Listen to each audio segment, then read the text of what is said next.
فاطمہ اپنے والدین کی اکلوتی اولاد تھی۔ وہ جماعت 100 میں پڑھتی تھی۔ وہ بہت ذہین طلبہ تھی اور اپنی کلاس میں ہمیشہ اول آتی۔ اس دفعہ فاطمہ کے ابو نے وعدہ کیا تھا کہ اگر اس دفعہ بھی فاطمہ امتیازی حیثیت سے پاس ہوئی تو وہ اسے تحفے میں ٹچ موبائل دیں گے۔ نتیجہ آیا تو فاطمہ اول درجے میں پاس ہوئی تھی۔ فاطمہ نے خوشی خوشی اپنے والدین کو نتیجہ بتایا تو وہ بہت خوش ہوئے اور اگلے ہی دن فاطمہ کے لیے نیا ٹچ موبائل موجود تھا۔ موبائل کے آنے سے جیسے ہی فاطمہ کی دنیا ہی بدل گئی۔ اب اس کی توجہ پڑھائی سے کم اور موبائل پر زیادہ رہتی تھی۔ آخر سالانہ امتحان سر پر آ گئے تو اسے کچھ فکر ہوتی، لیکن وہ سر جھٹک کر دوبارہ گیم کھیلنے لگی۔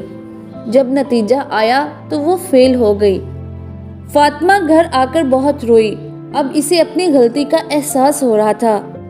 اس کی امی کمرے میں آئی اور اسے پیار سے سمجھایا، بیٹا یہ سب تمہاری لاپرواہی